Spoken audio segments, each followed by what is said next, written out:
Austin's government is getting an overhaul. 10 new seats on the city council and a new mayor. On election day, voters whittled the field of mayoral candidates down to 2, Steve Adler and Mike Martinez. One will become the only person at City Hall elected by the city as a whole. Tonight, we're going beyond the rhetoric to find out why each of the remaining candidates says he is the right person to lead our city.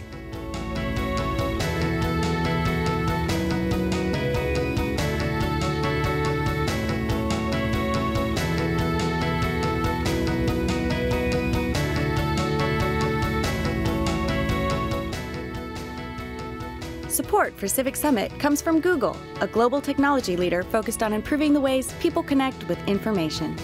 And also by Texas Mutual Insurance, providing workers' compensation for Texas employers.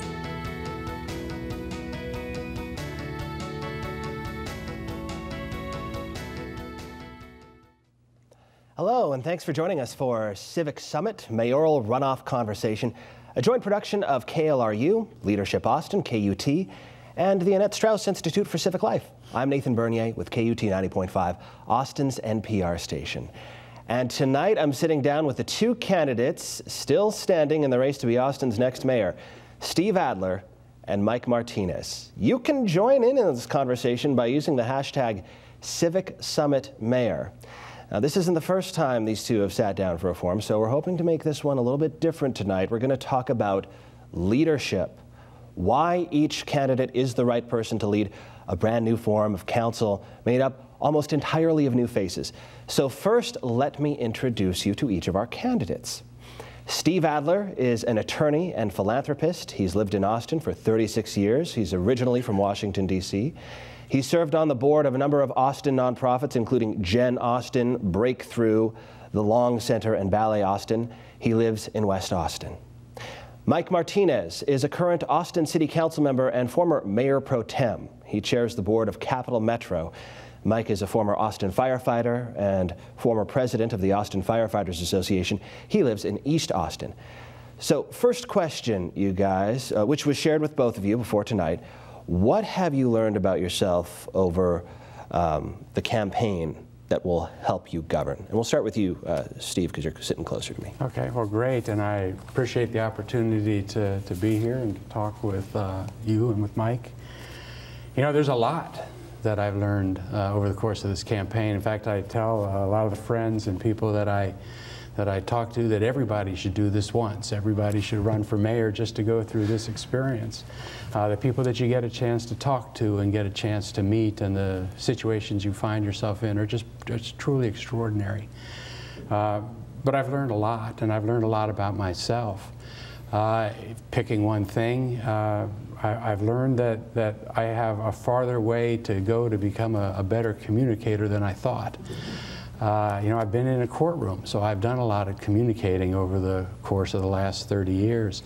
But during this campaign, I've had the opportunity to spend some time in some of the East Austin churches with some ministers that have taught me what it means to really be able to communicate. They speak in a way that inspires and informs and educates and captivates. And seeing that model has raised the bar for me, so I know how much more I have to learn. Okay, well, Mike, what about you? You've been campaigning 4 months now, I think both of you, right? What have you learned on the trail that might help you govern? I think it's been more than 4 months. Okay, right. It's been about a year. It's been a great campaign. Thank you all for being here tonight. You know, I think for me, heading into this, most of you know, we have a 2-year-old. And I was a single father when I ran the first time in 2006. And it was a council race, so it wasn't nearly as intense as running for mayor. And so I think what we learned going into this, we thought, you know, this is going to be tough. We're going to run a campaign. We have a 2-year-old, a 16-year-old. We have full-time city council duties and chair of the board of Cap Metro and being a husband and a father. What we learned is, as a family, anything is possible as long as we stick together, love each other, work hard. My wife's home tonight right now taking care of Diego, watching online. And so that, I think what I learned is in serving in the mayor's office, our family is going to have to work together, stick together, love one another, and anything is possible with a lot of hard work. All right, well, Austin has pretty low voter turnout. I'll ask you this first, Mike. You know, the people who engage with city leaders in civic politics, we have a bunch of people here tonight who are civically active, but overall, it's a pretty small portion. I mean, it could be bigger, a portion of the population that is civically active. How will you reach out to people whose voices might not often be heard, and how will their concerns affect your priorities? I think that's exactly what I have focused on for 8 years. I want to be a council member that represents folks that, quite frankly, are working every day and raising their families and don't have time to come to City Hall and meet with council and don't have time to sit at a council meeting for hours on end waiting for 3 minutes to speak. I think that the average citizen wants an elected official that has walked in their shoes, that understands the issues they're struggling with, and that can effectively represent them and fight for them when you need to stand up and speak for the voiceless in our community. What about you, Steve? You know, how do you get people engaged, and then once you get them engaged, how do you allow their concerns and interests to affect your decisions? You know, I think probably in 1,000 different ways, and that's what the promise and gift of this 10-1 system is all about. There are people all around the city of Austin that are feeling uninvolved and disengaged because, quite frankly, they've been uninvolved and disengaged. There are parts of this city that have not been at the table. Everybody on City Council right now lives north of the river and south of 45th Street. And for the first time with this 10-1 system, we're going to have people from all over the city. And I think people are already becoming more engaged. You know, in these campaigns that are happening, probably everybody's had someone come to their door 2 or 3 or 20 times at this point because of the mayor's election and because of the city council election. And I think that people are going to get more engaged because they see this as the opportunity to make sure that their voices are heard. And then I think we make sure that we institutionalize, we build a new way of doing government so that it's easier for people to participate, so that government comes to them and they're not always having to go to government, that it is both convenient and inviting, and that opportunity exists at all levels. Now, okay, we're going to get into more leadership stuff here. You know, the city has a lot of boards, it has a lot of commissions, it has a lot of task forces. How would you, and we'll flip it this time, we'll ask you first, Steve, how would you delegate authority to citizen boards? Would you delegate more or less than what has been done in recent years? I think that the citizen boards and commissions we have are part of our culture. It's part of who we are. It's a part of how we do things. And we have a large group of very involved civic activists and people that want to participate and make our government better because of their participation. I think it's important for us to make it more meaningful and make it more effective. You know, my hope is that working with the other council members, we can change how we do government and move to a greater committee system so that we're not meeting at 3 o'clock in the morning making policy decisions from the dais with resolutions that have been filed 3 and 4 days earlier that have never really been vetted, where things usually go through a committee before they ever come to the city council. And then we can have those committees with 2 or 3 or 4 or 5 city council members on them, dealing with substantive areas and taking what the city does and divide it into 10 different areas so that each of the council people can chair one of those committees. But what it also means then is there's going to be a closer contact between the boards and commissions and city council that are working on those substantive areas. You know, I deal with and talk to people right now that are serving on the boards and commissions, and sometimes they're discouraged or disheartened when the city council will quickly move past something that they've just spent weeks debating a nuance on, and they're wondering whether or not the council really understood that. But by having more activity at the council level, I think we're going to make the boards and commissions, give them a more direct role and a more meaningful role. How about you, Mike? How would you delegate authority to citizen boards? You know, more or less than what has been done in recent years? What do you think? You know, I think we have a great structure, actually. We do have a citizen-led initiative in our boards and commissions process. We do have council subcommittees that, vet policies before they get to the council level.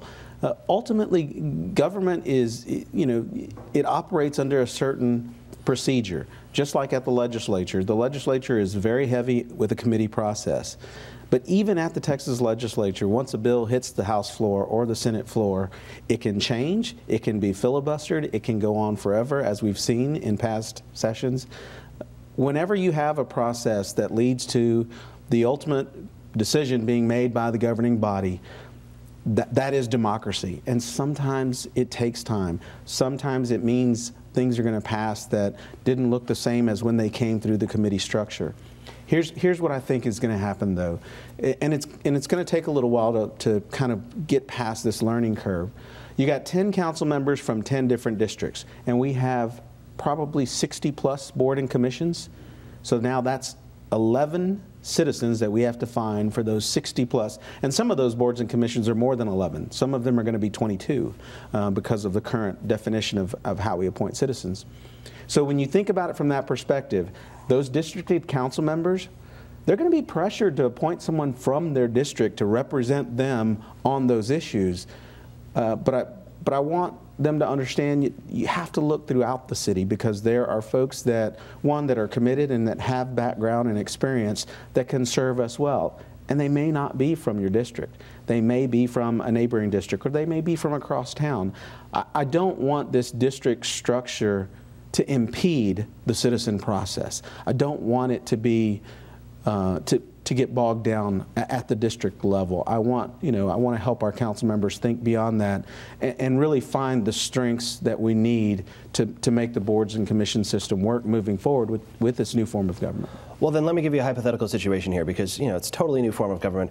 Say you have 2 North Austin City Council members and they want to increase a city service in their area, but by adding more resources to those 2 districts, you have to make cuts in other districts. So how would you decide in that situation what takes precedence? How would you resolve conflict between council members? It kind of speaks to that issue. That is exactly what is going to be the next mayor's challenge and also opportunity.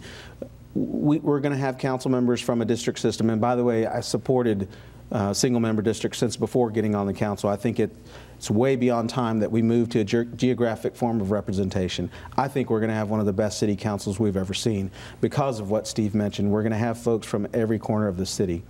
The issues, whether they're in North Austin or South Austin, whether you're a district council member from East or West Austin, your issues are going to be the same. Your issues are going to be, I want safe streets.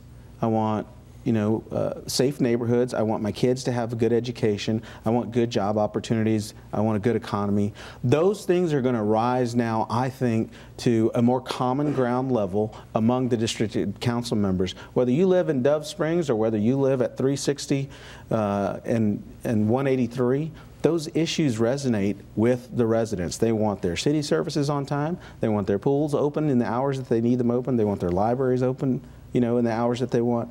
Those are going to resonate across. As mayor, you find that common ground and you build on that common ground. You don't start out having conversations where the differences lie. You start out where you have common ground. And there will be times when there is disagreement. As mayor, here's the other thing. Under Robert's Rules of Order, technically the mayor is not supposed to vote. The mayor is only supposed to vote in a tie-breaking situation. So you really are the arbiter of the conversation, of the dais debate and discussion. That is exactly how I will function as mayor. I won't wedge myself between district council members. I will make sure that they're fighting for their districts, doing what they think they need to be doing, but understanding that whatever decision we make as a body, it affects all of Austin, not just that one district. What about you, Steve? There's going to be conflicts on the city council. There's going to be limited resources and different members from different districts seeking the interests of their constituents. How do you manage how do you decide what takes precedence? How do you resolve conflict between council members? How do you resolve conflict between 2 council members? I think the answer to that's carefully. And we're going to have disagreements between council members, and that's not a bad thing. I mean, that's a good thing. We have one city here, and we either move together as a whole city or none of us are going to be moving together.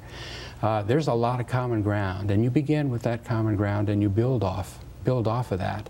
You also set up institutions and structures in city government that are different than how city government is set up now. You know, if you had that committee system I was talking about a second ago, and everybody on the council chaired one of those committees, then every one of them is going to have a citywide responsibility in addition to their district responsibility. Every one of them is going to have to develop and cultivate a citywide constituency in addition to their district, so that when they go to bed at night and they put their head on their pillow, they're just not going to be thinking about their district. They're also going to be thinking about that substantive area, but citywide. You know, I think that part of the mayor's job in this coming term is to make all 10 of the council people absolutely the best mayoral candidate that every one of them can be. So I think part of it is maintaining a focus and a perspective that looks at the entire city, recognizing that everybody on council is going to be an advocate for their district. And the 2 district council people that are having that dispute this week are going to be the 2 district people that are going to be joined together and trying to build the coalition next week. So it's important to be able to manage and work with those disagreements to find common ground. You're always not going to be able to find it necessarily, but to build on and keep open the system so that the ability to reach that compromise either on this issue or on the next issue is something that's expanded. Well, you know, I really want to dig into this a bit more because just from talking to people, I think there's concern that 10-1 is going to cause maybe some gridlock. So let me ask you then, Steve, what about your background makes you, you know, confident that you'll be able to create unity on the council? Can you give us something about your background that would give us confidence in that? Well, you know, I think that the different people come with different skills and different things that they enjoy doing. And in my entire professional career, going back 34 years, what I have done at every stage has been bringing people together. You know, I got to UT, cheapest law school in the country, and they gave me a scholarship. And I started here and started my legal practice here. So I'm in an environment that's dealing with adversaries, people that have walked into a situation with no common ground in sight, and have built a career, and a legal career built on bringing people together and finding the creative solution or the resolution that enables people to put aside the dispute and be able to move forward. I spent almost 10 years, 4 sessions over 8 years as Chief of Staff and General Counsel in a state senator's office at the Capitol. And in that environment, again, you're bringing people together. You're finding that solution, that creative solution that enables you to be able to command and bring together a majority of people, and hopefully significantly more than a majority of people. I was in an office where we were able to do that well enough that people who had disputes that had nothing to do with our office would bring them into our office with hopes that we might be able to help them find that common ground. And then in 25 years, dealing with a lot of the large civic and institutions that we have in this city, with the Anti-Defamation League, and on the founding board of the Texas Tribune, with Breakthrough in Gin Austin, and arts organizations in town, and also dealing with some of the city processes that I've been involved in. I was on the Leadership Council of Create Austin and functions within the city itself. It's something that I enjoy doing. It's something that I think comes naturally to me, being able to pull people together to make the group greater than the sum of the parts, to find that creative solution that pulls people together. Mike, I got to ask you the same question. What about your background, you know, makes you the right person to create unity on this new 10-1 council? Have you ever sat in a fire station with a bunch of firefighters? Let me tell you. They come from different backgrounds with different political views, different experiences.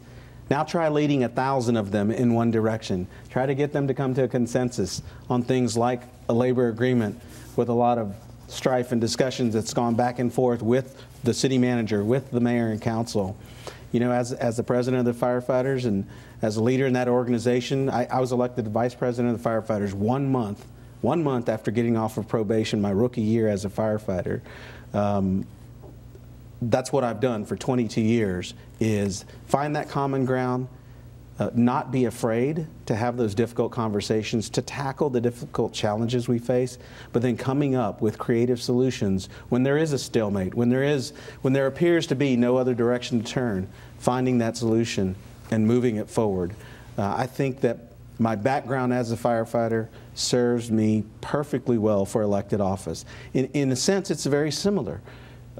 When someone calls my council office, that's their problem of the day. That's their highest priority of the day, and they're calling their council member and they need help. And they want you to respond very quickly and solve their problem and not cost them any money. That's what we do at the fire department. You call 911, you tell us your problem, we respond within 3 minutes, we take care of it, we hug you, and we walk out and don't charge you a dime. You know, that prepared me well for the constant fire drills, if you will, at City Hall. You know, that we have a deliberative process. We have council meetings where we engage with stakeholders and our community members, but you're never going to be able to stop that instantaneous response that citizens want from you. When their trash didn't get picked up this morning, why didn't they come? I'm calling you. You're my council member. Help me figure this out. You have to stay calm. You have to find a solution for them. You have to assure them that you're going to follow through, and then you have to follow through. And if you made a mistake, if we as a city or I as a council member made a mistake, you apologize for that mistake, and you tell them you're going to learn from it and try not to repeat that mistake. It's being straightforward and honest. It's not placating our citizens. It's telling them exactly where you lie on an issue.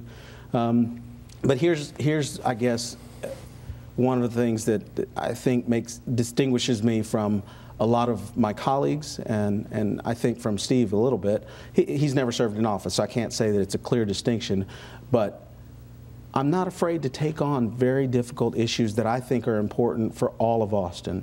And we've done that. I've done that as a council member. When you think about taking 18 months to rewrite our economic incentive policies so that it pays $11 an hour minimum wage and pays prevailing wages to construction workers and health care benefits and domestic partner benefits, we were fighting, my office, we were fighting everyone else against us. The business community, the chamber, the mayor. Folks thought it was going to kill job creation in Austin. It took us 19 months. We passed it through the council with a 6-to-1 vote. I'm very proud of that work. Wasn't afraid to take on that issue. And every company that's come here since then has agreed 100% to that entire policy. That, I think, clearly demonstrates the ability to lead, take on very difficult issues, and make sure that they get adopted and have a huge impact on our citizens. Well, my trash doesn't get picked up. I call 311. I don't call my city council member. And it works. It's really effective. You know, I got to give you a chance to respond to that, Steve, because he said that, you know, he's trying to set himself up. Do you have any response to what he said in that regard? Well, I think, you know,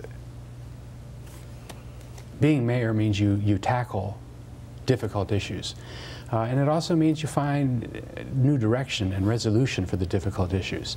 And I think that that's something that we need to do that we haven't really done successfully. You know, when we tackle affordability issues, we need to make the city less expensive. When we tackle transportation issues, we actually need to move so that the city is less congested than more congested. And we need to tackle the hard issues, and we need to resolve them as well. Okay, well, let me ask you this, and again, this, you know, we're really focused on leadership questions here. So, because I know we've spent a lot of time, even with me, we've talked about you know, other issues like transportation, roads, and water. We're really trying to dig into your leadership style here, and so I want to ask you, Steve, you know, outside of local government, who do you admire for their leadership qualities, and why? Outside of government and leadership qualities.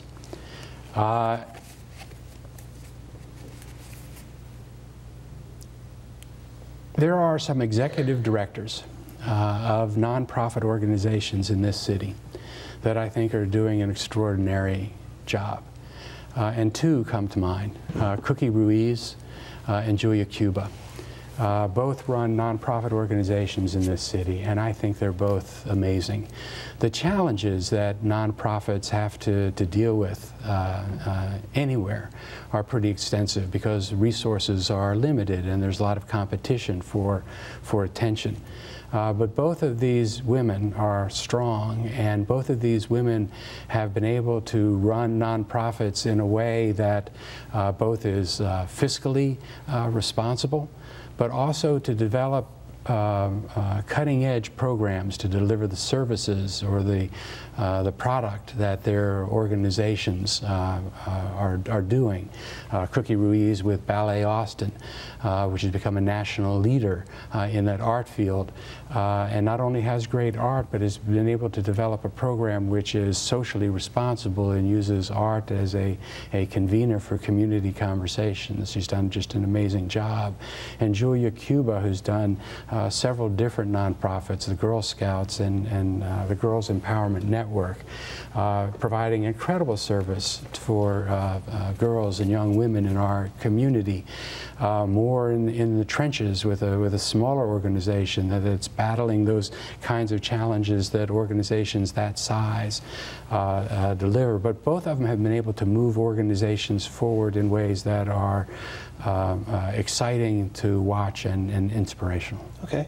And what about you, Mike? You know, outside of local government, a role model for leadership, someone whose leadership qualities you admire? I admire my mom more than anyone on this planet. My mom is the most amazing human being that's ever walked this earth. She was a single mother with 2 kids, my sister and I. She made $3 an hour as a secretary at Keller Aluminum Chairs in Caldwell, Texas. She brought home her paycheck and was so proud she had broke the $100 a week pay scale. It was $101 for 40 hours of work. That was her take-home pay. She bussed tables at a restaurant at night. And so we didn't, it's a small town. Caldwell, Texas is about, back then, it may not even been 1,000 people. I think we had one, it wasn't even a stoplight, it was one flashing light that was in the town. But it's where my family settled from Mexico. It's where my grandfather and his uncle settled in 1910. So Mom, she didn't want us hanging out with Grandma all day, you know, during the summer. We didn't have daycare. She couldn't afford daycare, couldn't pay for a babysitter. So Mom put us in swimming lessons when I was 5 and Antoinette, my sister, was 6. And so we took swimming lessons from 10 a.m. to noon, and then the pool, the city swimming pool, opened up at noon. And we would stay after swimming lessons and swim till 4 or 5 o'clock. Then we'd go meet Mom at home. We'd walk home and Mom would be there. So the first summer was fine. We paid for swimming lessons, no big deal. Second summer they said, you know, we're kind of changing the rules. You're going to have to buy a membership. We've changed from a public pool to a private nonprofit. We need you to pay for a membership. She didn't have the money. She borrowed it from her family members, raised the money, paid the membership. I said, well, it's actually per person. It's not per family. So it was $150 per person. Then it went to, $150 for a family. Then it went to $150 per person. The bottom line was, long story short, they didn't want us going swimming in the public swimming pool in Caldwell, Texas back then. And Mom stood up to them. And we called her one day and we said, Mom, they kicked us out of the pool. You know, we can't go in there. She went back to the pool and she stood there with her arms crossed and she said, you two get in the pool.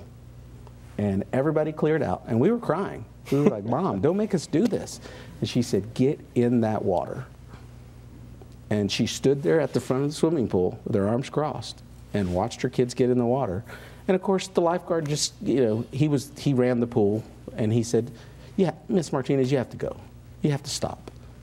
You just need to stop. And so she began calling the mayor and saying, this is a public pool. We all pay taxes. How can my kids not swim in the public pool? You know, private, nonprofit now, we've kind of switched gears. She's always been that way. She's always looked out for folks that are being mistreated. She taught me that at a super early age. We ended up having to, we moved away. We didn't have to. We ended up moving away from Caldwell, Texas. And I remember she was crying that day. It was her hometown. She was leaving. And for whatever reason, I said this to her, you know, because we'd been trying to meet with the mayor. And I said, Mom, it's okay. Someday I'll be the mayor. And I won't treat you or anyone else like you've been treated. And that's why I admire her the most. She's never stopped helping people who need it the most, including her own kids. She set an incredible example for both of us and for many folks. She's still, to this day, helping people each and every day, volunteering at church every day. She's an amazing woman. Well, then, in the spirit of your mom's kind heart, I want to ask you guys a tough question. It's sort of a kumbaya moment, but, you know, it's not necessarily easy. Can you tell us something, and you go first, Mike, because I asked Steve the last question first. Tell us something about your opponent's experience that would make them a good leader for our city. I'm not asking you to endorse the Adler campaign.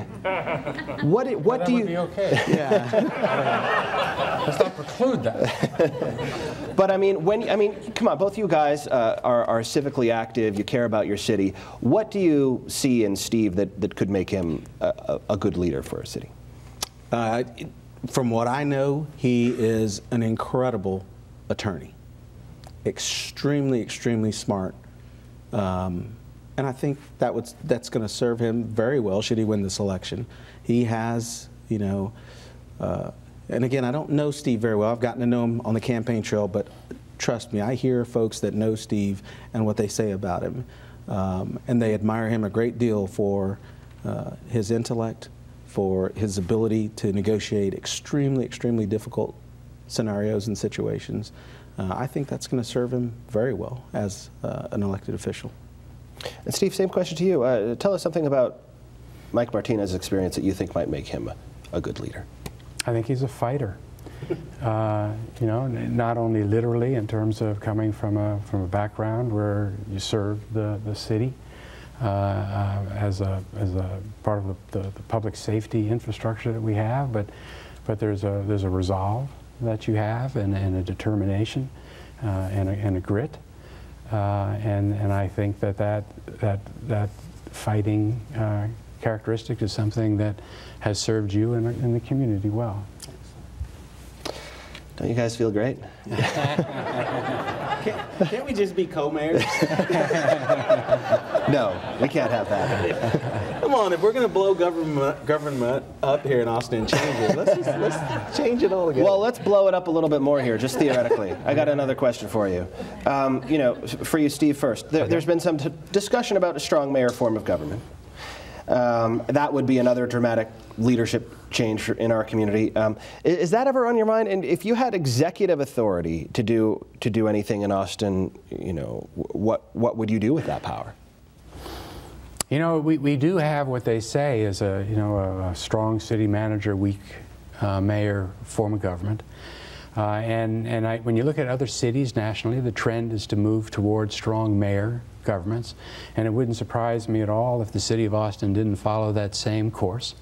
I don't think it's the kind of thing that this new council should pick up early in its term. We need to set up the institutions and structure of government so that we can operate well, and so I think we need to focus there instead. But the mayor has pretty extraordinary powers as it is. The mayor has the power to convene. The mayor has the power of the bully pulpit. And if you use those powers and use those powers well, I'm not sure there are greater powers in this community than those two. And I think that as mayor, I would use those powers to be able to convene people and to help set and rally the community so that we can deal with the pretty significant challenges we have to deal with. What about you, Mike? Strong mayor form of government, is that something you think about? And if you had that executive authority, what would you do with it? You know, obviously, having been a city employee and been a public servant for 22 years, I've heard this conversation for 22 years. I think it's really about leadership style. It's really about who's in those positions. When people like the city manager, they're fine with this form of government. When they don't like the city manager, they start talking about strong mayor form of government. When they don't like the mayor, they start talking about council manager form of government. It's really about leadership style. I think Steve is right, though. I think most large cities are moving towards or tending to trend towards a strong mayor form of government. It just, you know, I can't answer the question of what would I do with those powers because I don't know what those powers would be. We'd have to draft that charter amendment up and ultimately it'd have to be passed by the citizens of Austin. I think you can be a very effective leader in this form of government. When you look back at some of our previous mayors, Kirk Watson and Jesus Garza, who served as city manager and mayor, I bet people would think that we had a strong mayor form of government at that time, because those two leaders were extremely dynamic and complementary of one another and led very well in their respective positions. So if the community wants to have that conversation, that is certainly their right. I don't think it's appropriate for me as a candidate for mayor to say we should or should not go towards that form of government. Okay.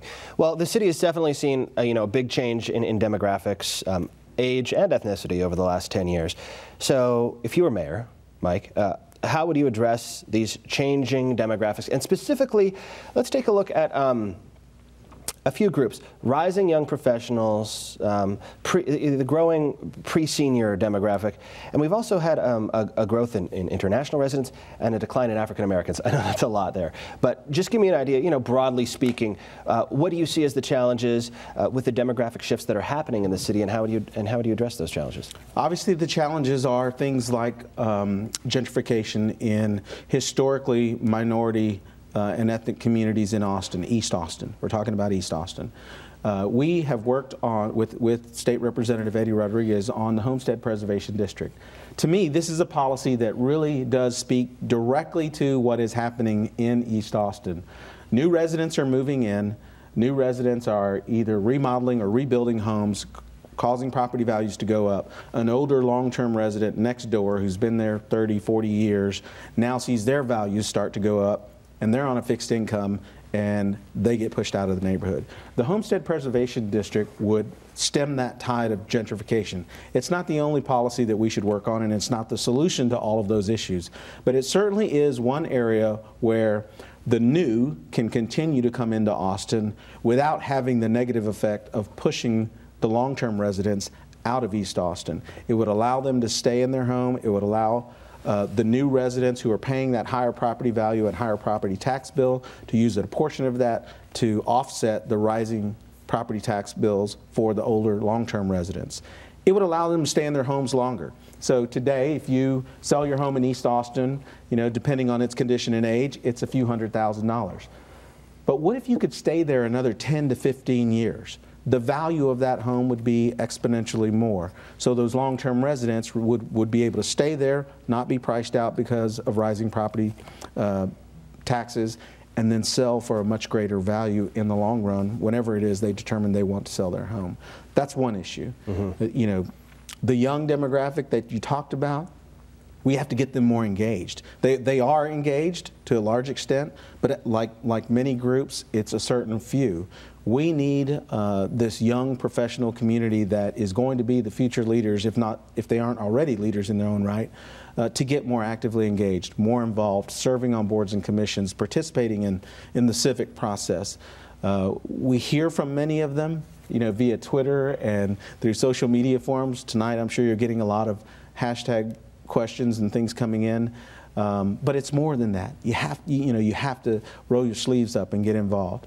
With the African American population, we have to have policies that are culturally competent and understand the offsetting effects that they're having, such as on the African American community. When you look at the East 11th Street corridor, the Austin Revitalization Authority corridor, that project was specific to revitalizing an area that was historically African American. And in fact, it's where our African American Heritage District is as well. We went in, we spent tens of millions of dollars revitalizing it. There are no African American businesses there but one, and that's Victory Grill. There are hardly any African American residents living in that district. They're being pushed out.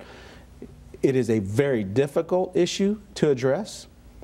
We faced it in the Holly neighborhood. In 2008, some Holly residents came to me and said, "Why aren't you spending money in Fiesta Gardens like you guys do in Zilker Park? They have great playscapes, they have all these amenities." I said, "You know what, you're right, let's do it." We spent $350,000 planning on how to rebuild Fiesta Gardens. Now they're saying, don't do anything because you're just going to attract people that we don't want here. Okay, I want to let Steve jump in on this question as well. Changing demographics, Steve. We've seen a lot of change over the last 10 years here in Austin. And so, what do you see as as the challenges that poses to city government, and how might you address those? You know, Austin is a magical place. There is a spirit and soul to this city that's unique. You go anywhere in the country and say you're from Austin, Texas, and it means something to people. But I'm concerned about this city for those challenges. I think Austin is at a tipping point. We have pretty significant challenges that we're not getting out in front of, and a lot of them arise from the changes in the demographics. There are, people say there are 110 people moving to Austin every day, and that's not the right number. That's a net number, and you can hide a lot of things in the net number. There are really 150 people moving to Austin every day, and there are 40 people that are leaving. And we talk a lot about the people that are coming, and we don't talk as much about the people that are leaving. We need to have a conversation about both if we're going to understand the city. We are losing communities and losing people because it's too expensive to live here. We've gone from being one of the most affordable big cities to one of the most expensive big cities. We have a growing population, one of the fastest growing populations of 55 to 60-year-olds in the country in our city right now. And a lot of them are on fixed incomes, and they're watching home prices go up 3.5 times faster than incomes are going up that are relatively stagnant. We have African American kids in this city under 18, 53% of them living in poverty, and 45% of Hispanic kids under 18 living in poverty in our city.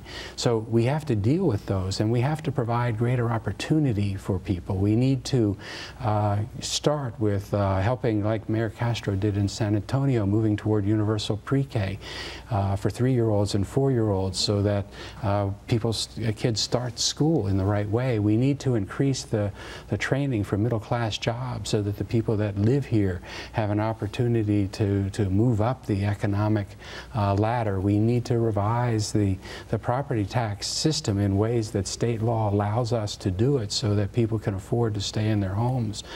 We need to look at how we're doing utility bills and fees in this city, some of which the renters pay that are illegal at this point. So the answer to your question in terms of demographics are a lot of policy answers. Yeah, I know, it's a big question. So here's sort of a follow-up to that, and I'm just curious, because we're talking about all these different groups in the city, and as mayor you have to represent all of them, right?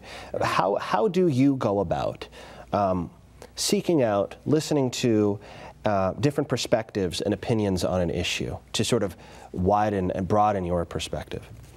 Well, I think that's the key, and you almost define the role of the mayor and the job description for the mayor, because it's important for that office to be a place where everyone feels that they can go to and have access, and go to and be heard, and go to and be understood.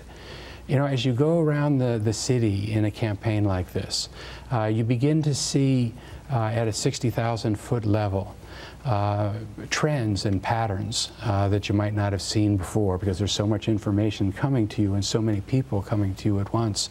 You begin to see efficiencies that might exist. You see common goals. You see common hardships and common problems. I think that as mayor you have to make sure that you're accessible, so that people can reach you and reach you easily. It means you go out to people so that that contact is something that happens very easily. It's something that you demonstrate that you're able to listen, not only by listening, but by the actions that you take following conversations and information.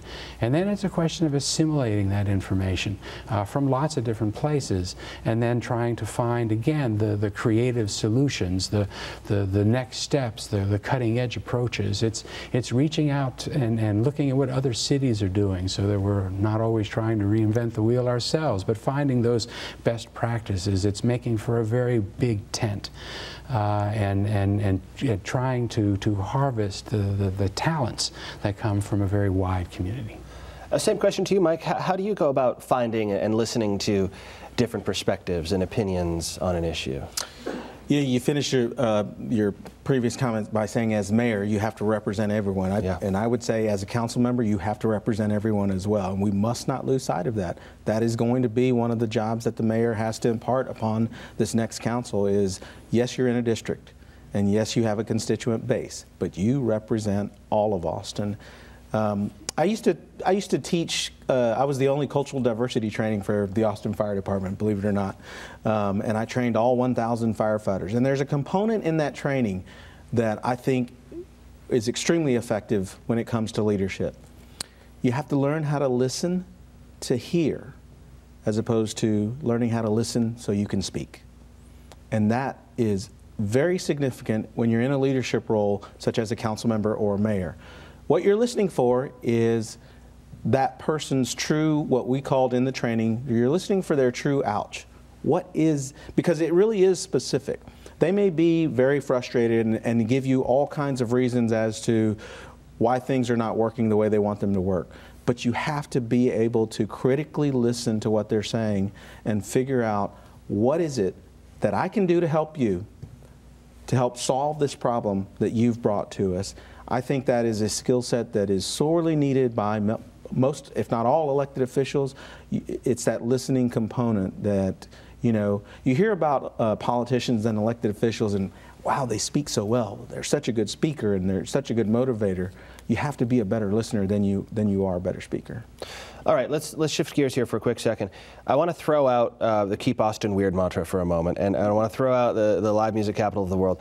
Create a motto for Austin to carry us through the next 20 years. I know I'm putting you on the spot here, but so, you know, we'll give you extra points the faster you answer. You're first, Mike. Can you think of I mean... Oh, you know, the Keep Austin Weird thing is fun, and it works. It's a great little brand. I'm not trashing Keep Austin Weird. I'm just saying, if you were to come up with a motto... I'm not either. I just wish it was better than Keep Austin Weird, because you have to end up explaining it to folks a lot of times. What is Keep Austin Weird? Sure. What should the city's motto be, though? I mean, how would you encapsulate Austin in just a few words? I used to have a bumper sticker that said, on Earth as it is in Austin. Unpack that for us a little bit. It's said that this is it. You know, this is the place. This is why those 150 people are moving here a day. There's something special about Austin. There's opportunity. You can make it as a musician. You can make it as a business leader. I moved here in 1988 as a 19-year-old wide-eyed kid with $50 and a trumpet, because I just felt the magic of Austin, and I wanted to make my life here. And it's been incredible. And I think so many folks in our community can say that. Not everyone, and we're not without our problems. Please don't get me wrong. But it's a pretty special place. And so I kept that bumper sticker on my same little Chevy pickup truck that I drove from age 19 to age 38, on Earth as it is in Austin. Steve, can you create a motto for Austin that might fit on a bumper sticker as well? See, I don't know if you're kidding here, but my motto would be, Austin, a new way forward. But let me tell you what I mean by that. The challenges that we face in this city are not unique to Austin. You know, gentrification, the disparity in wealth, the atrophying of the middle class are not problems that are unique to Austin, but Austin is uniquely positioned to be able to be the city that can actually get ahead of those and solve those. And the reason for that is because we have such a strong and vibrant economy. I mean, we are not one of the cities that you read about that is challenged in ways that prevent them from being able to reach those goals. I would love for Austin to be known as the city where those kinds of social impact ideas were born and created and shown that they could in fact achieve results, and I think we can do that. I got to ask you though, I mean, this 10-1 form of government, we're going to have probably some growing pains, right? What are your expectations for what we could actually accomplish, and should we be lowering our expectations under 10-1? No. I mean, especially for the first few years of what's possible, given we're going to have a lot of new people on council? Absolutely not. No. There is promise and potential in this 10-1 that is huge. And when the people of this city voted to adopt 10-1, they didn't vote for it because they expected it to sit back and go through growing pains for a year or 2 or 3 or 4. They adopted this because they thought and believed and will insist that this is a system of government that enables us to achieve results. So I think the promise is incredible coming from that group. And when you look at the other people that are running, the 3 that have already been elected, and the pool that from which the final 7 will be selected as council people, this is a great group of people, and these are people that are not going to be sitting back and waiting. This is a group that's going to come together and I believe achieve great things. So I, for the record, will say that I expect expectations to be high. How about you, Mike? Should people, are we going to go through some growing pains? Should we expect that? Should we cut the new council some slack for the first little bit? I think people are going to, citizens will watch and maybe make judgments that, that person's going through growing pains. Those council members, if Steve is afraid of meetings past midnight, we better create some structure, because these new council members are coming in with mandates. They feel like they're coming to change some things at City Hall, and you're going to have to put some structure in place so that you don't have an agenda that has 400 items on it each and every week, because they're going to want to get some things done. They're not going to want to sit and talk about it. They're not going to want to sit and process it. This is the new day for Austin, and they're the first new council under this new form of government. And I say they're going to come in guns a-blazing and want to put so many things on that agenda to affect their district, to affect Austin, to make things better. Because that's what we've been hearing every day on the campaign trail. The issues of affordability, the issues of utility prices going up, the issue of preserving the characters of our neighborhoods. All of these things have been brought up every single day during this campaign. And these council members know what their constituents are expecting of them. So no, it will not be slow moving at City Hall at all. January 6th, they'll hit the ground running. All right. And Steve, I assume you would disagree with the assessment that you're afraid of meetings after midnight, or I got to give you a chance to respond. You don't want them to go past midnight? And don't, because people shouldn't have to wait till after midnight. He was afraid of it. I'm just trying to be fair. Those are his words. When he says it, he says, "I'm afraid of council when I see them meeting so late," and I get that. When he says it scares me. Okay. And it does. Trust me, I don't want to be there past 10 o'clock either. And people in the public shouldn't have to be there at midnight or 1 or 2 o'clock or 3 o'clock in order to be able to be heard. Point taken. And that's what I meant. Okay. So last question for you guys, all right? At the end of your term, and who did I ask first last time? It was you. Yeah. So at the end of your term, Mike, how will your constituents describe your leadership skills and qualities? How would you like to be, if you're elected mayor, how would you like to be remembered? Wow. I am so proud of the work that this council has done and the councils that I've served with. It's been an honor to be a council member, and being mayor will be just a tremendous, even a higher honor. I want folks to know that, that Mike Martinez put some policies in place that affected a lot of people in a good way for a long, long time. When you talk about things like fighting for the middle class and raising the bar on minimum wage and fighting for women's reproductive health care at the local level, those are all national issues.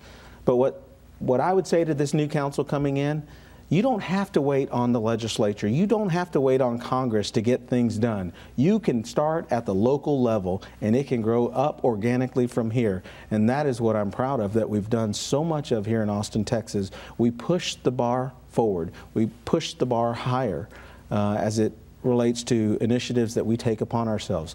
Some of you may have listened to KLBJ AM today, talking about rainbow crosswalks and why are we wasting time on that? It's not a waste of time. It's about your community's values. It's about what's important.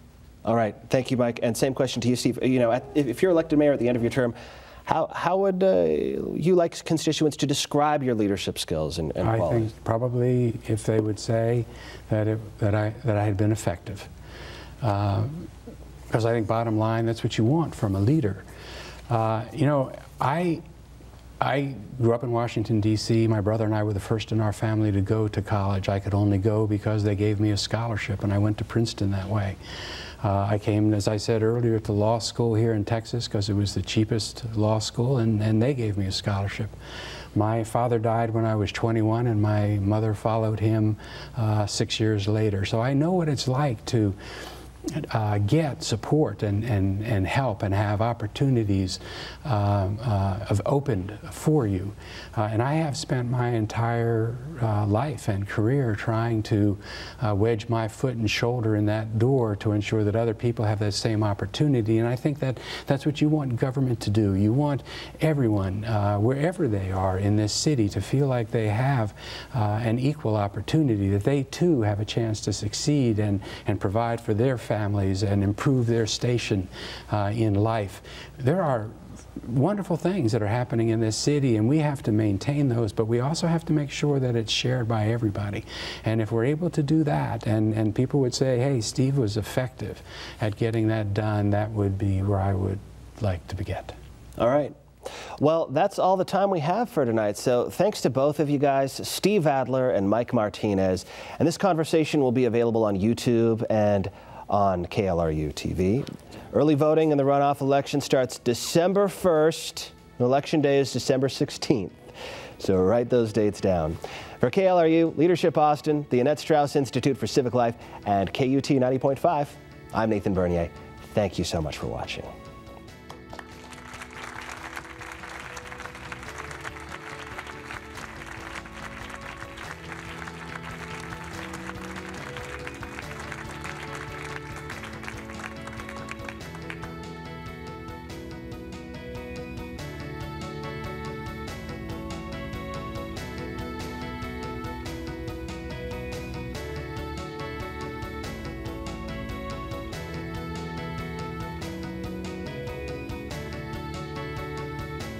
Support for Civic Summit comes from Google, a global technology leader focused on improving the ways people connect with information. And also by Texas Mutual Insurance, providing workers' compensation for Texas employers.